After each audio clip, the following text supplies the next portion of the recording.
तो उद्देश्य प्रकरण होगा। प्रारंभ से जो उद्देश्य है उन उद्देश्यों का नाम निर्देश किया। कहीं पर भी मूल में किसी का भी लक्षण अन्नम भट्ट जी ने नहीं किया। प्रथम द्रव्य गुण कर्म सामान्य विषय समवाय भाव सप्त पदार्थ, इसके द्वारा 7 पदार्थों का निर्देश हुआ। तत्पश्चात प्रत्युत्तेजो वायवाकाश का तत्र द्रव्याणि प्रत्युत्तेजो वायवाकाश का अधिकरण से द्रव्यों का निरूपण किया। रूप रस गंध स्पर्श संख्या परमाणु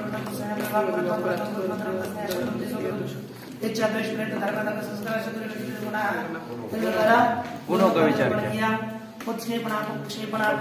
कर्म का विचार किया।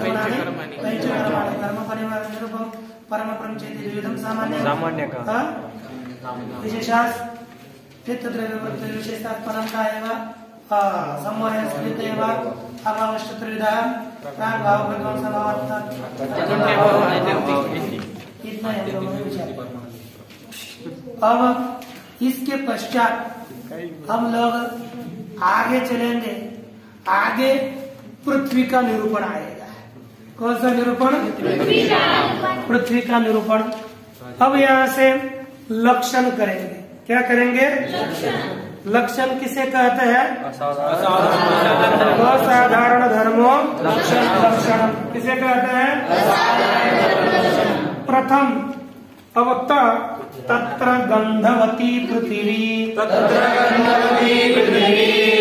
गंधवती पृथ्वी, पृथ्वी का पृथ्वी,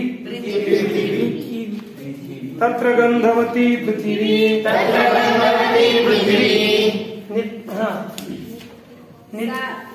सा विविधा नित्या नित्या च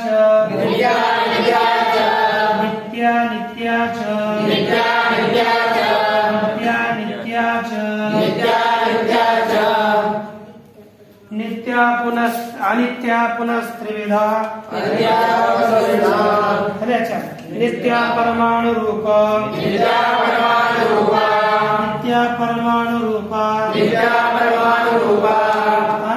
पर अनित्या परमाणु रूपा, अनित्या कार्य रूपा, अनित्या कार्य रूपा, सा पुनस्त्रिविधा, पुनस्त्रिविधा शरीरेन्द्रिय, पुनस्त्रिविधा,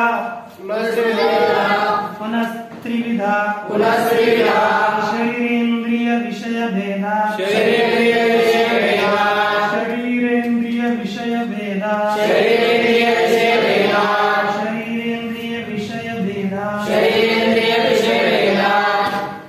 अब देखिए इतना मैं अभी निरूपण करूंगा। अब हम तत्र जो शब्द है, तत्र का अर्थ है उनमें अर्थात तत्र द्रव्येषु, है ना।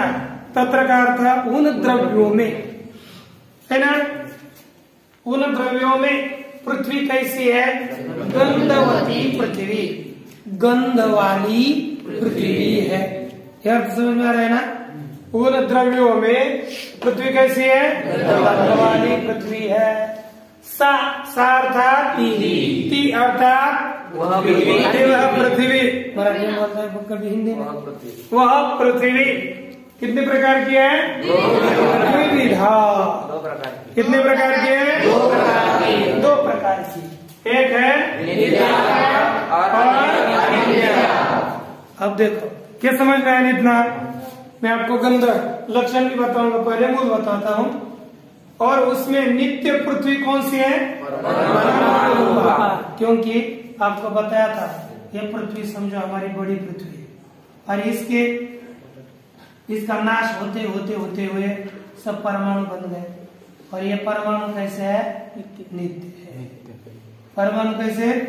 ये कार्य रूपा, और कार्य रूपा पृथ्वी कैसी है? जैसे घट पट मठ ये सब कार्य है, तो क्या है? पृथ्वी है, और ये सभी कैसी है? अनित्य। और कौन सी नित्य है? परमाणु रूपी पृथ्वी नित्य है और कार्य रूपी पृथ्वी अनित्य है। तर्क संग्रह पुस्तक में देखो, पुस्तक में देखो, उसमें पढ़ाया। कौन सी पृथ्वी नित्य है? परमाणु रूप पृथ्वी नित्य है और कार्य रूप पृथ्वी अनित्य है कि नहीं? अच्छा, और इसमें थोड़े मतभेद है। ये जो अनित्य पृथ्वी है ना, ये 3 प्रकार की है। कौन सी है? विशेषतः अनित्य दिखती है, और किसी किसी मत में परमाणु रूप को भी मानेंगे 3 प्रकार की। लेकिन यहाँ पर ध्यान दीजिए, सा पुनस्त्रिविधा, सा अर्थात वह अनित्य पृथ्वी। कौन सी? वह अनित्य पृथ्वी कैसी है? 3 प्रकार की पृथ्वी 3 प्रकार की 3 प्रकार की है। कितने प्रकार की है? 3 प्रकार की। अब किस भेद से? शरीर, इंद्रिय और विषय के भेद से। एक पहला हो गया शरीर, दूसरा इंद्रिय और विषय, है कि नहीं? शरीर, इंद्रिय और विषय भेद से ये पृथ्वी कितने प्रकार की है? 3 प्रकार की। अर्थात पृथ्वी में 3 ही भेद होंगे। पृथ्वी का ही भेद खुद का, एक शरीर रूपी भेद होगा, दूसरा इंद्रिय रूपी भेद होगा, अथवा तीसरा विषय। इतना ध्यान में आया? तो आंख बंद करके पूरा बोलिए अभी तक जितना लिखा था।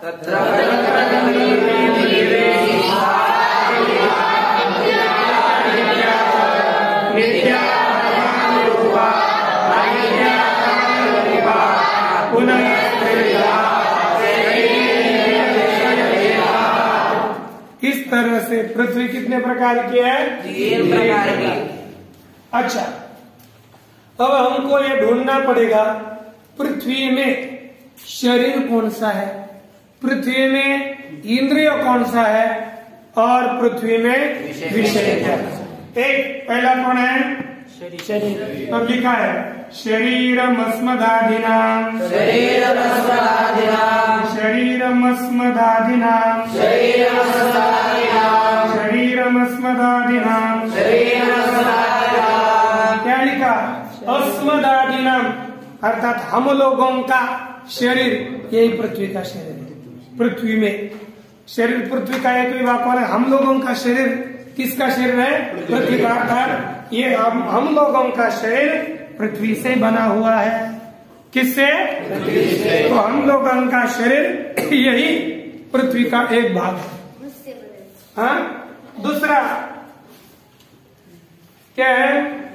बोलिए। इंद्रियम, इंद्रियम गंधग्राहकम घ्राणम नासाग्रवर्ती। बोलिए। इंद्रियम गंधग्राहकम, इंद्रियम गंधग्राहकम, घ्राणम नासाग्रवर्ती। इंद्रियम गंधग्राहकम घ्राणम नासाग्रवर्ती। अनुस्वार विनुस्वार सोडून देतो। इंद्रिय गंधग्राहकम घ्राणम, हे का पूरा बोलना है। इंद्रियम गंधग्राहकम घ्राणम नासाग्रवर्ती। पुनः बोले एक बार। अब देखना है पृथ्वी में लक्षण भी बताऊंगा क्रम से आपको, लेकिन ध्यान दीजिए। इंद्रिय कौन है? गंध को ग्रहण करने वाला है ना। पृथ्वी का इंद्रिय कौन सा है? गंधक को ग्रहण करने वाला इंद्रिय घ्राण। कौन सा है? गंध को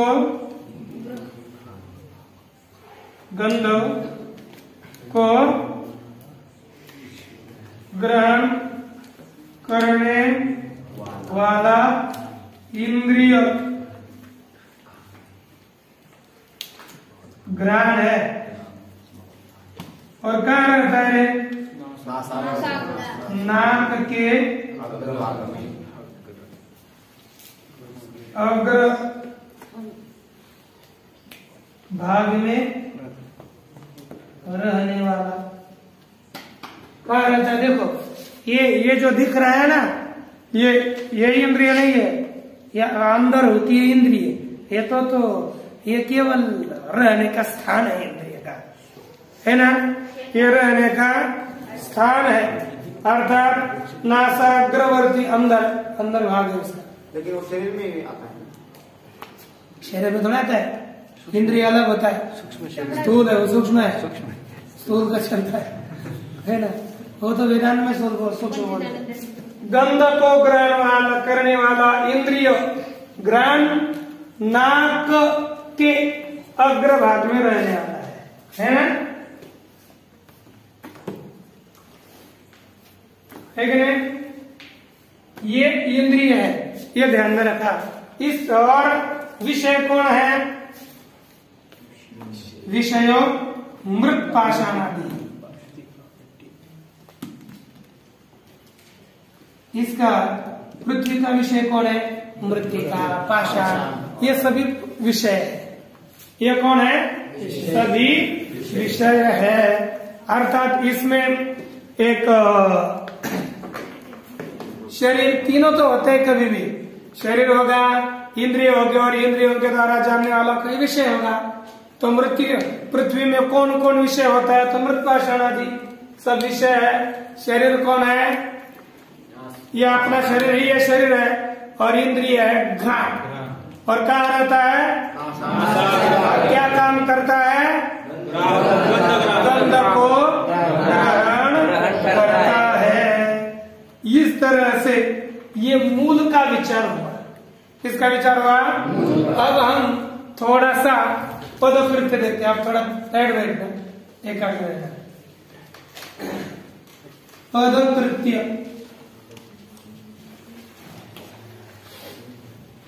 क्या है, पदकृत्य। पदकृत्य अर्थात पदों का कार्य। पदकृत्य अर्थात ये जो पद दिए हैं उनका क्या क्या काम है। पहला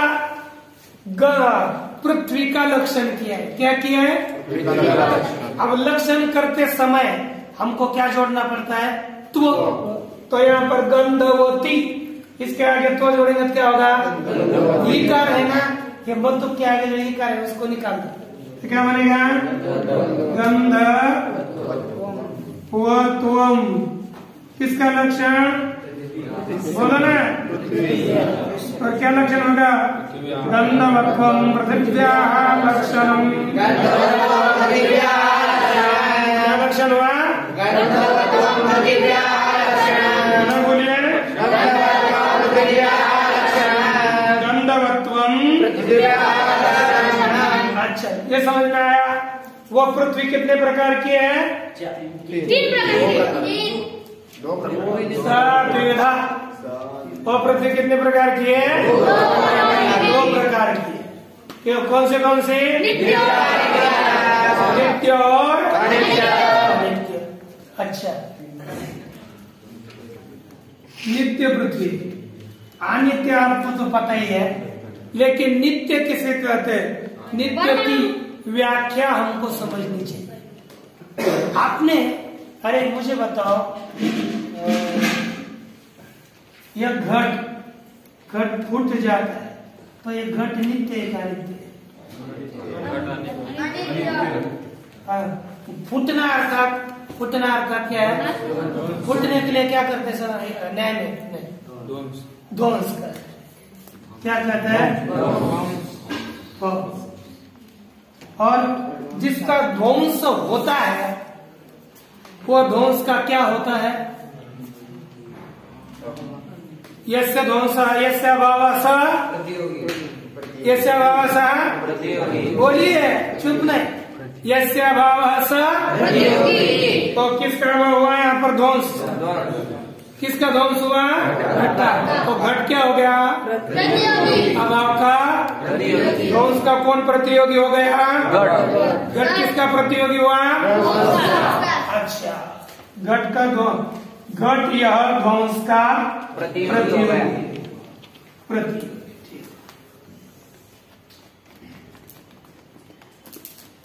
जिसका अभाव होता है वह प्रतियोगी। घट का ध्वंस होता है कि नहीं? तो घट अभाव का क्या हो गया? प्रतियोगी। क्या हुआ? प्रतियोगी। अच्छा, अब इसके बाद हम दूसरा विचार देखते हैं। क्या हो गया? अभाव का कौन हो गया? घट प्रतियोगी हुआ है। ये बताओ, न्याय मत में कौन कौन किसका किसका नाश नहीं होता है? आकाश का होता है? नहीं। काल का होता है? नहीं। न्याय मत में नित्य। न्याय मत में है ना, यह घट क्या हो गया? ध्वंस प्रतियोगी। ध्वंस प्रतियोगी, जिसका नाश होगा वह ध्वंस का प्रतियोगी होगा। और ये जो आकाश है, आकाश न्याय मत में इसका नाश होता है क्या? नहीं होता। अर्थात ये ध्वंस का प्रतियोगी नहीं है, अर्थात अप्रतियोगी है। जो प्रतियोगी नहीं वो कौन होगा? तो आकाश का हो गया ध्वंस का, जिसका नाश होगा वो ध्वंस का प्रतियोगी, और जिसका नाश नहीं होगा ध्वंस का प्रतियोगी। अब इन दोनों में, घट और आकाश में, कौन ध्वंस का प्रतियोगी और कौन ध्वंस का प्रतियोगी है?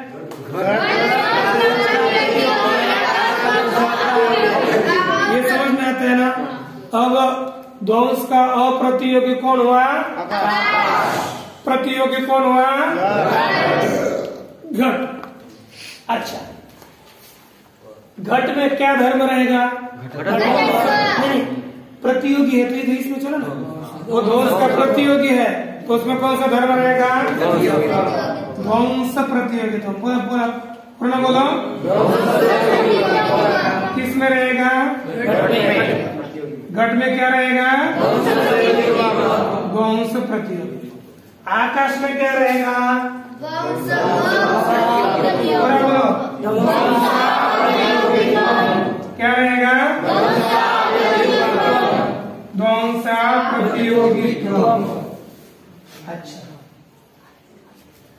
अर्थात जिसका नाश नहीं होता वो नित्य है कि नहीं? है ना? तो हमने नित्य, अब ये इसमें ये नित्य हो गया, तो नित्य का लक्षण क्या हो गया? ध्वंसा प्रतियोगित्व नित्यस्य लक्षण। जिसका ध्वंस नहीं होता वही तो नित्य है, जिसका नाश होता है वो कौन होता है? हाँ, अनित्य है ना? और जिसका नाश नहीं होता वो नित्य।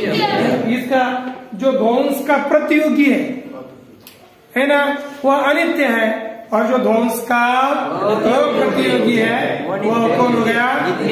तो नित्य का लक्षण क्या हो गया? बोलिए, ध्वंसा प्रतियोगित्वम, ध्वंसा प्रतियोगित्वम, अनित्यस्य नित्यस्य लक्षणम, ध्वंसा प्रतियोगित्वम, नित्यस्य लक्षणम। नित्य का क्या लक्षण हुआ? एक बताइए, अपने पास कल आपने दो अभाव पढ़े थे, एक ध्वंस और दूसरा प्रागभाव है ना? एक अभाव है ध्वंस और दूसरा प्रागभाव। मुझे बताओ, इन दोनों अभावों में किसका नाश होता है?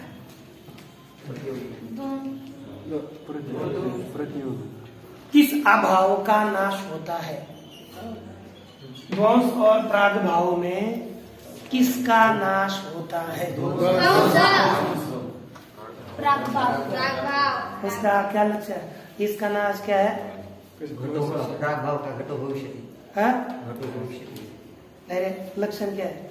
इसका जन्य विनाश, और उसका नाश नहीं होता है। विनाश किसका नाश होता है? प्रागभाव का।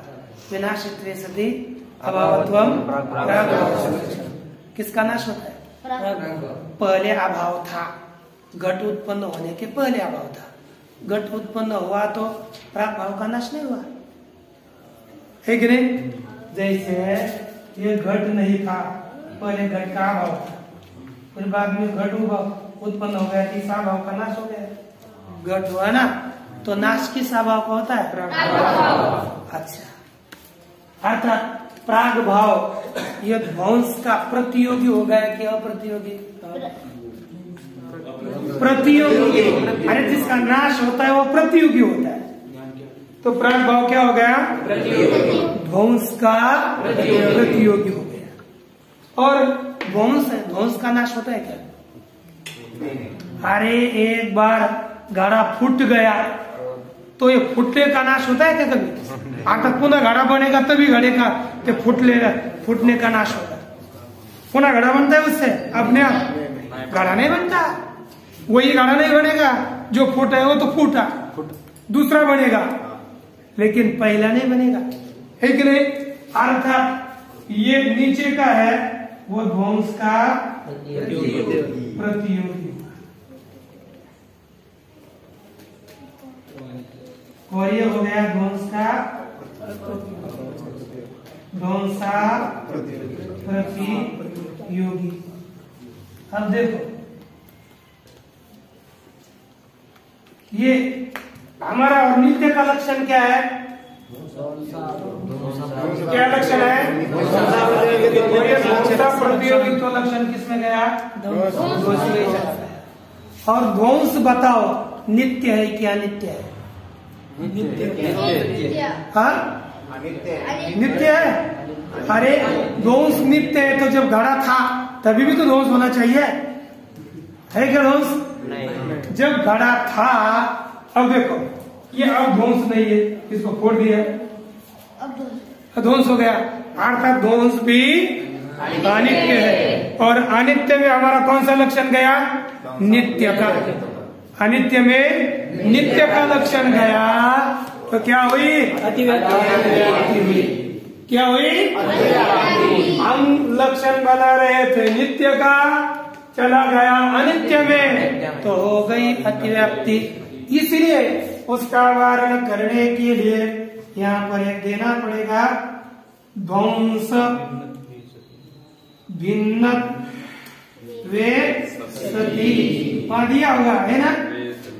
कह दिया जो ध्वंस से भिन्न है और ध्वंस का अप्रतियोगी है। क्या है?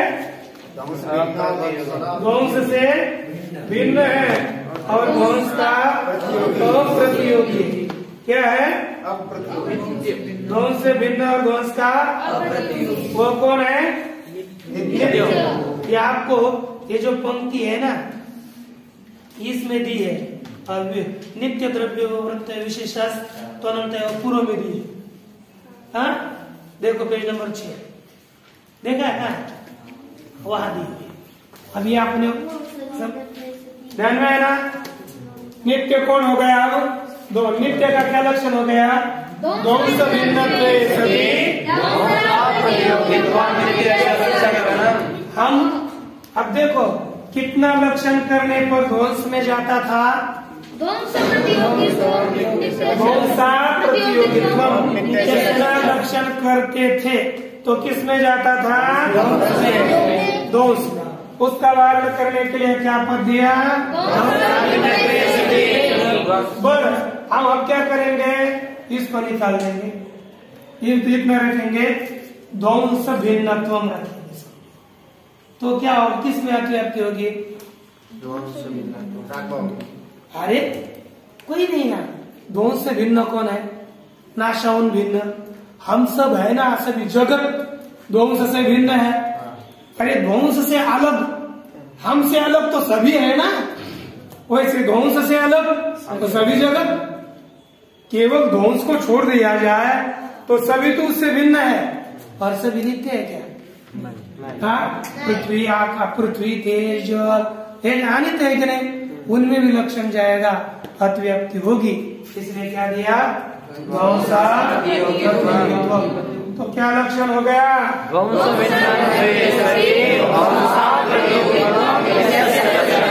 कितना समझ में आया? ऐसे ही आपको यही इसी स्थान पर थोड़ा समय लगेगा और कुछ नहीं। अब देखो मैं और एक बताऊं थोड़ा और कि नहीं? जैसे ये लक्षण क्या है ना, ऐसा ही दूसरा लक्षण देता हूं। नित्य का ही एक लक्षण हुआ, एक नित्य का लक्षण हुआ, दूसरा मैं देता हूं। मैं 3 लक्षण देने वाला हूं आपको। एक बता, ये घट है, पहले घट नहीं था, बाद में घट की उत्पत्ति होती है कि नहीं? पहले घट का अभाव है, तो कौन सा अभाव है? प्राग भाव। क्या है? प्राग। घट का पहले क्या था? अभाव। तो मुझे बताओ, प्राग भाव का प्रतियोगी कौन? घट है। जिसका पहले अभाव होगा वह प्राग भाव का प्रतियोगी। तो यहाँ पर प्राग भाव का प्रतियोगी कौन? घट। मुझे बताओ, ये आकाश है ना? आकाश कब नहीं था? हाँ, आकाश पहले नहीं था क्या? हाँ, तीनों पूर्व में था, हम नहीं थे तब। अरे अपनी उत्पत्ति के पहले थोड़ा आकाश था? था? किसने देखा?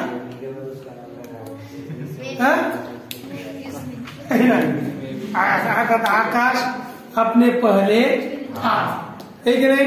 पहले आकाश था। अच्छा, अर्थात आकाश प्राग भाव का प्रतियोगी नहीं।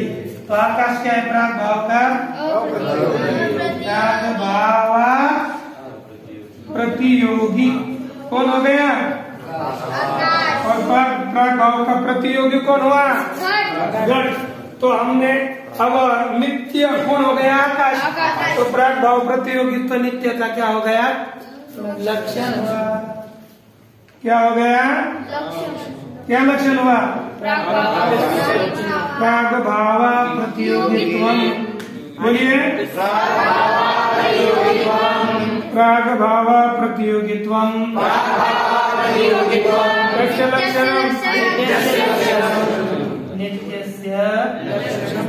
अच्छा, इतना समझ में आया है कि नहीं? अब बताओ, चलो हम इधर चले जाते हैं प्राग भाव के पास। एक बताओ, ये ध्वंस पहले था कि नहीं था? ध्वंस का पहले अभाव था? हाँ। बाद में तो ध्वंस होता है, नाश होता है। अर्थात ये प्राग भाव प्रतियोगी कौन है? ये प्राग भाव प्रतियोगी है। और प्राग भाव का पहले अभाव था क्या? प्राग भाव का पहले अभाव था क्या? नहीं। तो था तो प्राग भाव ही तो पहले था, उसका पहले अभाव कैसे रहेगा? प्राग भाव का पहले अभाव नहीं था, तो ये क्या हो गया? प्राग भाव प्रतियोगी, है कि नहीं? जिसमें क्या जाएगा? प्राग भाव प्रतियोगित्व। हमारा नित्य का लक्षण क्या है? गया किसमें? लक्षण किया किसका? गया किसमें? तो प्राग भाव में ठीक नहीं, तो उसी के लिए भी ऐसा ही देगा। प्राग भाव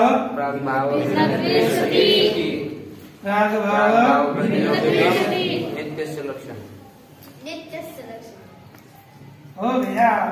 प्राग भाव भिन्नत्वे सति प्राग भाव प्रतियोगित्वम। इस तरह से नित्य के 2 लक्षण हुए।